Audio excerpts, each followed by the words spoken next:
Niat awal pria ini membuat surat palsu untuk orang tuanya seakan-akan dirinya diterima di sebuah kampus lokal. Bahkan ia sampai meminta teman-temannya untuk membuat web palsu agar lebih meyakinkan. Sampai akhirnya surat palsu itu dikirim ke rumah dan orang tua pria ini melihat anaknya diterima di salah satu kampus lokal. Namun semua ini berujung bencana karena ternyata ada ratusan orang yang melamar di kampus palsu miliknya. B adalah seorang siswa yang sehari-hari sering membuat data palsu untuk teman-temannya di sekolah. Namun ketika kelulusan, seluruh kampus tidak ada yang menerima dirinya. Awalnya B berencana tidak akan melanjutkan kuliah, namun orang tuanya tidak setuju.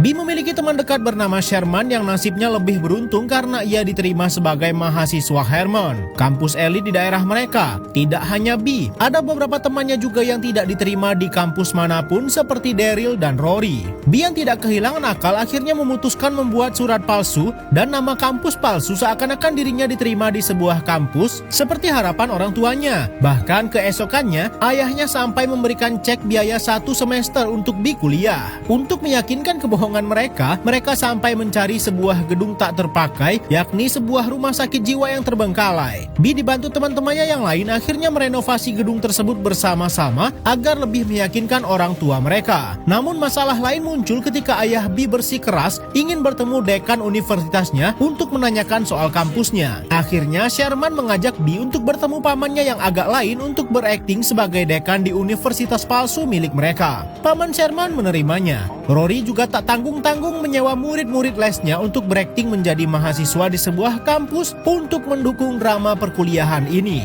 Akhirnya orang tua B bersama adiknya muncul dengan bangga. Namun ada beberapa hal mencurigakan terjadi di kampus ini. Ketika ibu B ingin ke toilet, nyaris saja ketahuan karena toiletnya belum dibersihkan. Ketika mereka memeriksa kamar asrama B, adiknya heran karena ada besi di jendela. Juga beberapa benda aneh bekas rumah sakit jiwa yang ditemukannya. Akhirnya orang tua B pun bertemu dengan dekan palsu ini. Tampaklah di sana paman Sherman tampak asal-asalan dan tidak seperti orang berpendidikan. Namun kata-katanya yang menggugah pada akhirnya membuat orang tua B yakin dan percaya. Awalnya B bersama yang lain bersenang-senang setelah menipu orang tua mereka. Namun mereka dikagetkan kedatangan seorang pria ke kampus palsu ini. Pria itu bilang sudah ada banyak pelamar lain yang muncul di belakangnya mendaftar ke universitas mereka. B yang pusing memutuskan ingin menemui temannya Sherman ke pesta kampus Hermon. Di sana ia bertemu dengan Monica, wanita yang disukainya. Namun Monica tentu sudah punya kekasih keren dan kaya raya tak seperti B. B akhirnya bertemu Sherman dan meminta temannya itu untuk ikut bersamanya. B menunjukkan bahwa orang tua mahasiswa palsu ini sudah memberikan mereka uang semester penuh agar anaknya bisa kuliah. Totalnya bahkan sudah sampai miliaran dolar. Akhirnya mereka memutuskan akan membuat pengumuman kepada orang-orang yang mendaftar bahwa kampus ini palsu. Namun ketika B akan berpidato, banyak para pelamar yang merasa akhirnya diakui orang tua mereka karena diterima di kampus mereka. Dan hal ini malah membuat B merasa sedih karena ia merasa apa yang mereka rasakan. Akhirnya B menyemangati mereka dan akhirnya memutuskan akan resmi membuka kampus palsu tersebut tanpa mereka tahu. Semua murid kini bersenang-senang di kampus baru mereka. Namun B sedang pusing memikirkan bagaimana caranya menjalankan kampus yang asli. Ia bahkan sampai datang bertemu dosen di kampus Hermon dan diizinkan mengikuti salah satu mata kuliah yang terlihat membosankan dan anak-anaknya tampak capek namun ambisius. B akhirnya menemui semua murid yang ada di kampusnya untuk bertanya apa minat yang mereka inginkan. Satu-satu mereka menjawab pertanyaan B dan akhirnya B memutuskan memberikan wadah kepada mereka untuk berekspresi terhadap keahlian mereka. Bahkan dekan palsu ini pun juga ikut-ikutan.